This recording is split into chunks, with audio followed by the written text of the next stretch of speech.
Kilo ചാണകത്തിലേക്ക് ഞാൻ 2.5 litre വെള്ളമാണ് ഞാൻ മിക്സ് ചെയ്തത് കേട്ടോ. അപ്പൊ ഏത് തരം സ്ലറികൾ ഉണ്ടാക്കുമ്പോഴും ഇതുപോലെ പിണ്ണാക്കുകൾ നമ്മൾ ഉപയോഗിച്ചിട്ടുണ്ട് എന്നുണ്ടെങ്കിൽ ഈ ഒരു കാര്യം നമ്മൾ കറക്റ്റായിട്ട് ചെയ്തു പോയാൽ മതി. അപ്പൊ പണ്ട് തൊട്ടേ കർഷകരൊക്കെ ഈ വളം മുക്കൂട്ട് വളം കറക്റ്റായിട്ട് ഒരു 15 ദിവസത്തെ ഗ്യാപ്പിന് ചെടികൾക്ക് കൊടുത്തു പോയതാട്ടോ.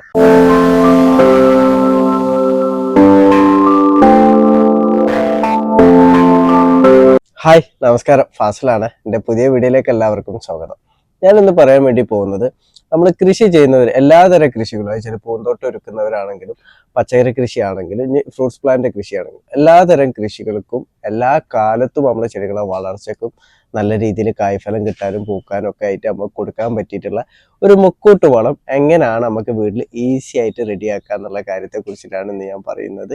അപ്പൊ ചെടികൾക്ക് വളരെ ഗുണം ചെയ്യുന്ന ഈ വളം പണ്ട് തൊട്ടേ കർഷകർ ഇത് കറക്റ്റായിട്ട് കൊടുത്തു പോയിക്കൊണ്ടിരുന്നതാണ് കേട്ടോ. അപ്പൊ വേനൽക്കാലത്താണെങ്കിൽ നല്ല ചൂട് കൂടുന്ന സമയത്തൊക്കെയാണ് ഇതുപോലത്തെ വളങ്ങൾ പണ്ട് മുതലേ കർഷകർ അത് കൊടുത്തുകൊണ്ടിരുന്നത്. അതേപോലെ നമുക്ക് മഴക്കാലത്തും ഈ വളം കൊടുക്കാൻ പറ്റുന്നതാണ് കേട്ടോ.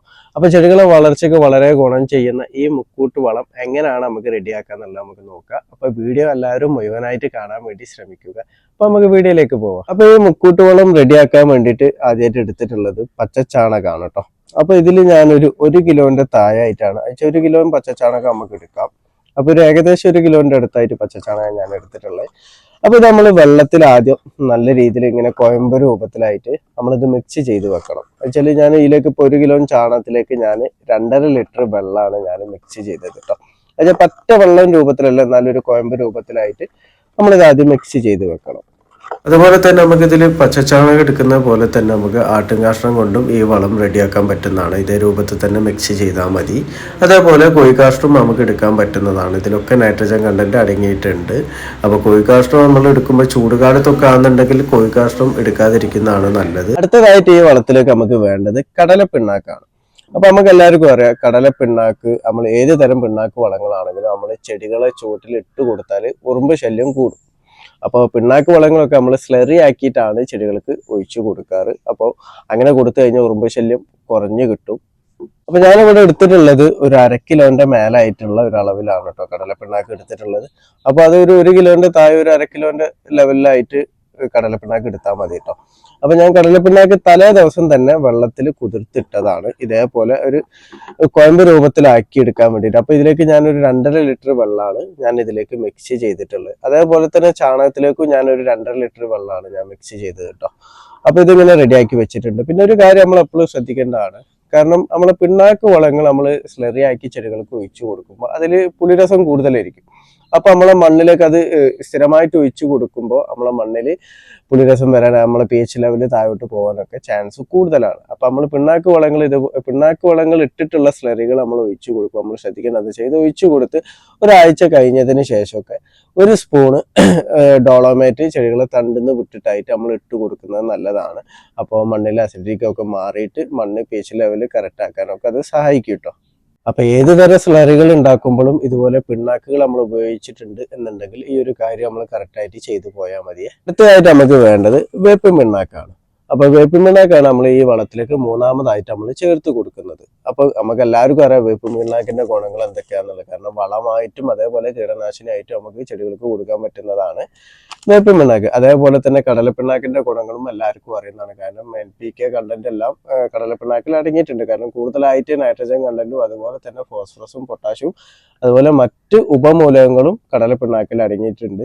അതേപോലെ ചാണകത്തിന്റെ അടങ്ങിയിട്ടുള്ള എന്തൊക്കെയാന്നുള്ളതും എല്ലാവർക്കും അറിയുന്നതാണ്. കൂടുതലായിട്ട് നൈട്രജൻ കണ്ടന്റ് ആണ്, മറ്റ് സൂക്ഷ്മജീവികളൊക്കെ അടങ്ങിയിട്ടുണ്ട് ചാണകത്തിലും. ഇനി ഈ വളം നമുക്ക് എങ്ങനെയാണ് റെഡിയാക്കുക എന്നുള്ളത് നോക്കാം. അപ്പൊ ആദ്യം നമ്മളിത് കലക്കി വെച്ചിട്ടുള്ള ഈ ചാണകമാണ് ഇതിൽ ബക്കറ്റിലേക്ക് ഒഴിച്ചു കൊടുക്കുന്നത്. അപ്പൊ ഞാനിപ്പോ എടുത്തിട്ടുള്ള അളവ് അപ്പൊ ഓരോരുത്തരുടെ വീട്ടിലുള്ള കൃഷിക്ക് അനുസരിച്ചിട്ട് അളവ് കൂട്ടാൻ കുറയ്ക്കുകയൊക്കെ ചെയ്യാം കേട്ടോ. അപ്പൊ ഇതുപോലെ ഒരു ബക്കറ്റ് എടുത്തിട്ട് അതിലേക്ക് ഈ കലക്കി വെച്ച ചാണകം ആദ്യം നമുക്ക് ഒഴിച്ചു കൊടുക്കാം.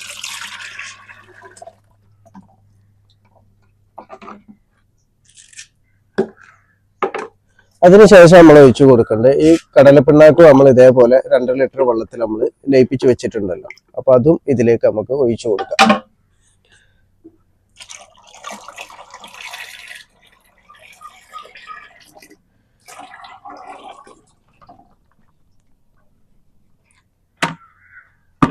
അതിനുശേഷം നമ്മൾ ഇട്ട് കൊടുക്കുന്നത് നമ്മളെ വേപ്പിൻ പിണ്ണാക്ക് ഉണ്ടല്ലോ, അപ്പൊ വേപ്പിൻ പിണ്ണാക്ക് നമ്മൾ ഇട്ട് കൊടുക്കേണ്ടത് ഒരു 2 പിടി ഇട്ട് കൊടുത്താൽ മതി. നമ്മളൊരു കൈക്ക് 2 പിടി ഇതിലേക്ക് ഇട്ട് കൊടുത്താൽ മതി.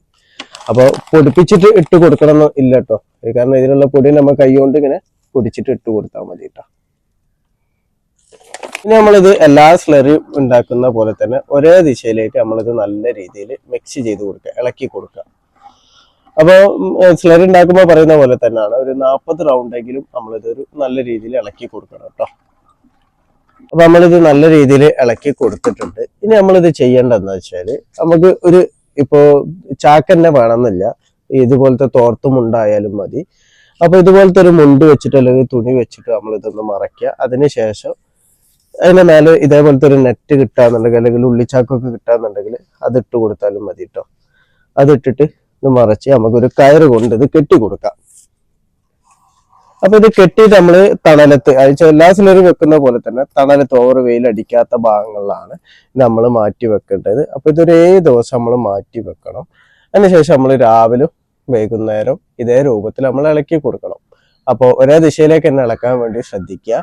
അപ്പൊ ഇനിയിപ്പോ 2 നേരം ഇളക്കാൻ ബുദ്ധിമുട്ടുള്ളവർ, അപ്പൊ ജോലിക്കൊക്കെ പോകുന്നവരാണെന്നുണ്ടെങ്കിൽ ഒരു നേരം തന്നെ നല്ല രീതിയിൽ അത് കറക്റ്റായിട്ട് ഇളക്കി കൊടുക്കാൻ വേണ്ടി ശ്രദ്ധിക്കട്ടോ.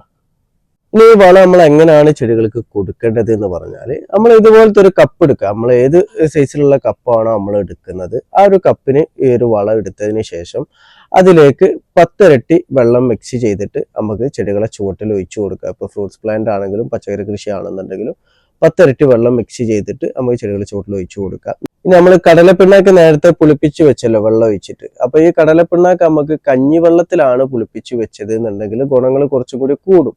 അപ്പോൾ കഞ്ഞിവെള്ളത്തിൽ പുളിപ്പിച്ച് വെക്കുക എന്നുണ്ടെങ്കിൽ നമ്മൾ ഇതിലേക്ക് ഒരു 15 ഇരട്ടി വെള്ളം മിക്സ് ചെയ്തിട്ടാണ് നമ്മൾ ചെടികളെ ചുവട്ടിൽ ഒഴിച്ചു കൊടുക്കേണ്ടത്. അപ്പൊ ഈ വെള്ളം നമുക്ക് ആഴ്ചയിൽ 2 തവണ ആയിട്ടോ അല്ല ആഴ്ചയിൽ 1 തവണ ആയിട്ടോ ചെടികളെ ചുവട്ടിൽ ഒഴിച്ചു കൊടുക്കട്ടോ. ഇപ്പൊ വേനൽക്കാലമൊക്കെ ആണെന്നുണ്ടെങ്കിൽ ആഴ്ചയിൽ ഒരു 2 തവണ വെച്ചിട്ട് നമുക്ക് എല്ലാ തരം പ്ലാന്റിനും നമുക്ക് ഒഴിച്ചു കൊടുക്കാം. ഇപ്പോൾ ഫ്രൂട്ട്സ് പ്ലാന്റ് ആണെങ്കിൽ അതേപോലെ പൂന്തോട്ടമൊക്കെ ഒരുക്കുന്നവരുണ്ടല്ലോ, അവർക്കൊക്കെ ഇത് ചെടികളെ ചുവട്ടിലും അതേപോലെ ഇലകളിലും ഇത് സ്പ്രേ ചെയ്ത് കൊടുക്കാൻ പറ്റുന്നതാണ്. അപ്പൊ പണ്ട് തൊട്ടേ കർഷകരൊക്കെ ഈ വളം മുക്കൂട്ട് വളം കറക്റ്റ് ആയിട്ട് ഒരു 15 ദിവസം ഗ്യാപ്പിന് ചെടികൾക്ക് കൊടുത്തു പോയതാട്ടോ. എന്നുവെച്ചാൽ ഈ ചൂട് കൂടുന്ന സമയത്തൊക്കെയാണ് ഇത് കൂടുതലായിട്ട് കൊടുക്കല്. അപ്പോൾ ഒരു 2 ആഴ്ച രീതിയിലാണ് നമ്മളിത് കൊടുക്കുക. അപ്പോൾ ആഴ്ചയിൽ 2 വട്ടമാണ് കൊടുക്കണമെന്നുണ്ടെങ്കിലും നമ്മൾ 2 ആഴ്ച ഇത് കൊടുത്തതിന് ശേഷം പിന്നീട് നമ്മൾ അതിന്റെ പുളിരസം, കാരണം ഞാൻ നേരത്തെ പറഞ്ഞല്ലോ, പിണ്ണാക്ക് വളങ്ങൾ നമ്മൾ ഇട്ട് കൊടുത്തു കഴിഞ്ഞാൽ മണ്ണിൽ പുളിരസം കൂടും. അപ്പൊ നമ്മളെ പേശ് ലെവലൊക്കെ താഴോട്ടേക്ക് പോകാൻ ചാൻസ് കൂടുതലാണ്. അപ്പൊ നമ്മൾ 2 ആഴ്ച കൊടുത്തതിന് ശേഷം നമുക്ക് ഒരു സ്പൂണ് ഡോളമേറ്റ് തണ്ടേന്ന് വിട്ടുന്നതായിട്ട് നമ്മൾ ഇട്ട് കൊടുത്തു കഴിഞ്ഞാൽ 3 ദിവസം കഴിഞ്ഞാൽ നമുക്ക് വീണ്ടും മറ്റു വളങ്ങളോ അല്ലെങ്കിൽ ഈ വളം തന്നെ നമുക്ക് കൊടുക്കാൻ പറ്റുന്നതാണ്. ഇപ്പൊ ഡോളമേറ്റിന് പകരം നമുക്ക് കുമ്മായം ഇടാവുന്നതാണ്. പക്ഷെ കുമ്മായം ഇട്ട് കൊടുത്താൽ നമ്മൾ കുറച്ചും കൂടി താമസം വരുമല്ലോ, കാരണം ഒരു 15 ദിവസമെങ്കിലും അതൊന്ന് pH ഒക്കെ റെഡി ആവാൻ വേണ്ടിയിട്ട് നമ്മൾ കാത്തു നിൽക്കണം. അപ്പൊ അതുകൊണ്ടാണ് നമുക്ക് ഡോളമേറ്റ് ഇട്ട് കൊടുത്താൽ ഒരു 3 ദിവസം കൊണ്ട് തന്നെ നമുക്കത് മറ്റു വളങ്ങളൊക്കെ നമുക്ക് കൊടുക്കാൻ വേണ്ടി പറ്റും. അതുപോലെ തന്നെ ഈ വളം മുക്കൂട്ട് വളം നമ്മൾ ഒരു തവണ റെഡിയാക്കി കഴിഞ്ഞാൽ നമുക്ക് പിന്നീടും നമുക്ക് അതിലേക്ക് ഇപ്പം അത് തീരാനാവുമ്പോൾ നമുക്ക് ഇതേപോലെ ചാണകം മിക്സ് ചെയ്തിട്ട് നമുക്ക് ചെടികൾക്ക് കൊടുക്കാൻ വേണ്ടിയിട്ട് പറ്റുന്നതാണ്. കാരണം നമുക്ക് ആവശ്യമുള്ള അളവിനനുസരിച്ച് നമുക്ക് ഇതിലേക്ക് മിക്സ് ചെയ്ത് കൊടുക്കാം. ഇതേ രൂപത്തിൽ തന്നെ മിക്സ് ചെയ്തിട്ട് നമുക്ക് ചെടികൾക്ക് കൊടുക്കാൻ പറ്റുന്നതാണ്. അപ്പൊ ഇത് നമ്മളൊരു 7 ദിവസം വെക്കില്ല. അപ്പൊ പിണ്ണാക്ക് കടല പിണ്ണാക്ക് ഇതിൽ ഉള്ളത് കൊണ്ട് നമുക്കൊരു 5 ദിവസം ആകുമ്പോൾ തന്നെ ഇതിലൊരു സ്മെല്ല് വരും. അപ്പോൾ കഴിയുന്നത് നമ്മൾ വീടിന്റെ തൊട്ടടുത്ത് വെച്ച് ഉണ്ടാക്കണ്ട, കാരണം കുറച്ച് വിട്ടിട്ടായിട്ടൊക്കെ വെച്ചാൽ സ്മെല്ല് അധികം വീട്ടിലേക്ക് വരാത്ത രൂപത്തിലായിട്ടൊക്കെ നമുക്ക് ഇത് ഉണ്ടാക്കിയാൽ മതി. കാരണം പിണ്ണാക്ക് നമ്മൾ പുളിപ്പിച്ച് കഴിഞ്ഞാൽ അതിലൊരു സ്ലറി ഉണ്ടാക്കാന്നുണ്ടെങ്കിൽ അതിനൊരു സ്മെല്ല് വരും.